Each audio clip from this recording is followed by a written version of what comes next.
Good morning, everyone. I hope you are happy and safe at home. Today we are going to start our literature, and our first poem is Fairy Land, which means an imaginary place. Because none of us has ever visited or seen the fairyland, we only imagine and create the things in it. And it is written by Rabindranath Tagore. We already know that he had written our national anthem Jan Gan Man, but this is a time to know more about him. Rabindranath Tagore was born on 7th May 1861 and died on 7th August 1941 in Kolkata, West Bengal, India.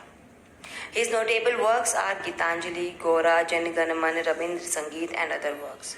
He got Nobel Prize in Literature in 1913. Now, this is the time to start the poem. In this poem, the poet explains about a little boy who has a magic wand in his hand. Magic wand means a magic stick. And he imagines the whole world on the terrace near the tulsi plant. And he also tells about all his imagination, about all the things which he creates to his mother. As we all know that when children play with their toys or dolls, they always call their dolls and toys with the other names. They even imagine themselves in the character which they like to watch on the television and they read in the books. Because it is the imagination of a child. We all know that a child imagines the things which are all around him. He gives the name. He always be in their own world. So in the same way, he is a little boy who imagines the world, who imagines, who creates the things in the fairy land. He thinks which kind of things can be included in the fairyland. So he describes the palace, a princess who is sleeping, a cat, a queen, so many things. And he also believes that no other can see because it is the imagination of a child. He believes that it is his imagination, so no other person can see the things. So now come to the poem. If people came to know where my king's palace is, it would vanish into the air. The walls are of white silver and the roof of shining gold. Here, the little child imagines the palace in fairyland. He says that there must be a palace in the fairyland which is of white silver color and roofs are of shining gold. But no other person can see or visit it because as the people come to see, it would disappear. Vanish means disappear, which you cannot see because it is the imagination. And if people try to see it, they won't be able. The palace would disappear in the air. No one can see it. He also says that there is a queen, lives in a palace with 7 courtyards, and she wears the jewels that cost of all the wealth of 7 kingdoms. But let me tell you, mother, in a whisper, where my king's palace is. It is at the corner of our terrace where the pot of the tulsi plant stands. He also tells about a queen who lives in that palace. And the palace was covered with the 7 courtyard. You can say the 7 seas he includes in it. That the palace in the fairyland was covered with the 7 seas. And the jewelry which a queen wears, which has worn by the queen, cost of all wealth of 7 kingdoms. Can you believe the cost of all wealth of the 7 kingdoms? It is possible? No. We can say that the poet has used hyperbole here. You know the poetic device hyperbole? Yes. Which is not possible. So it is not possible for a queen to wear the jewelry of the coast of 7 kingdoms. So he has used hyperbole in it. And he tells all the things to his mother. He said that, "Mother, just let me tell you where the king's palace is. The king's palace is in the corner of the terrace where the tulsi plant stands." So we can just say that he imagined the palace, he imagined the queen's jewelry, all these things on the terrace where the tulsi plant stands. Now, he further says, "A princess lies sleeping on the far shore of the 7 impassable seas. There is none in the world who can find her but myself. She has bracelets on her arm and pearl drops in her ear. Her hair sweeps down upon the floor."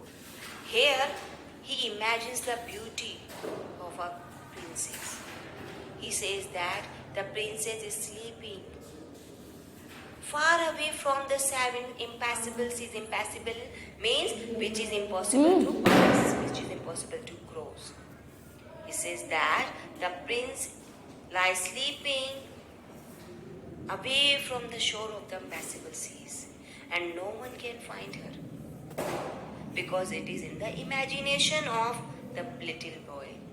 Only a little boy can see her or find her because it is his creation. He has created these things. He also explains that the princess has bracelet on her arm and pearl drops means the earrings which she has worn made of pearls which is in her ear. And her hair are so beautiful and long which sweeps down on the floor. Means he imagines the princess. He explains the beauty of the princess. He also says, she wakes when I touch her with my magic wand, and jewels will fall from her lips when she smiles. Let me whisper in your ear, mother, she is there in the corner of the terrace. He also says that if he touch the prince with his magic wand, with his wand means stick, which is magic stick, the prince wakes up. And when she smiles, it seems that all the jewelry, all the smiles, all the pleasure will be there all around. His lips, he compares, here he says that it is the jewelry, he smiles. And he tells her mother that, let me tell you where she is. She is in the corner of the terrace. He also imagines the princess who is in the corner of the terrace. He says that it is the time for you to go to the river for your bath. Step up to the terrace on the roof. He also said that if, as we all know that in the olden times, people used to take bath in the river. Right? So here he explains that it's the time for you to go to the river. This is the time to go to take bath. And there is no need to go too far away. Just step up to the terrace and you will be near the river. And he said that I sit in the corner where my shadows of the walls meet together. Maybe he is explaining the time of the evening when it seems that the 2 days and night time meets together. In the evening time, we always find that there is a far away from us where the land and the seas meet. sky. Sky and land. So it is the time where the shadow of two walls meet together. Means it is the evening time. He is explaining. He sits and sees that scene. And he also says that only Paz is allowed to come with me, for she knows where the Bahabas in the story lives. Now he is imagining the Paz means a pussy cat. Baba, you all know who cats here. So he explains, he imagines the pussycat and the Baba. He said that only a cat is allowed to come with me there in the imagining world because she knows where the barber shop is. He said that, let me whisper, mother, in your ear where the barber in the story lives. Now here he is again telling his mother that where the barber in the story lives, it is at the corner of the terrace where the pot of the tulsi plant stands. All the things which he imagines, palace, queen, princess, barber, all these things, all these persons are on the terrace where the pot of the tulsi plant is. So we can simply say that he imagines the world. He imagines the things in the fairy land, the things which can be included in the fairy land. He imagines. As we all know that rhyme scheme will be there, but it is a free verse poem. Free verse means which have no rhyme, which have no meter. This is the poem which have no rhyme, so it is the free verse poem. And the poetic devices which is used, first I have told you that hyperbole, where he used the wealth of the seven kingdom. And second, you can say the repetition, because at the corner of the terrace where the pot of tulsi plant stands comes 2 or 3 times, so it is the repetition, it repeats. So repetition and hyperbole is here,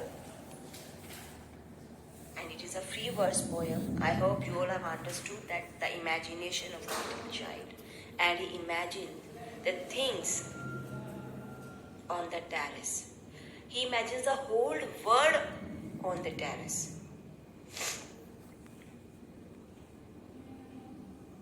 So you will have understood the poem. I hope you all have understood. So read it again, read the lines of the poem, understand it, watch the videos, and stay home, stay safe. Thank you.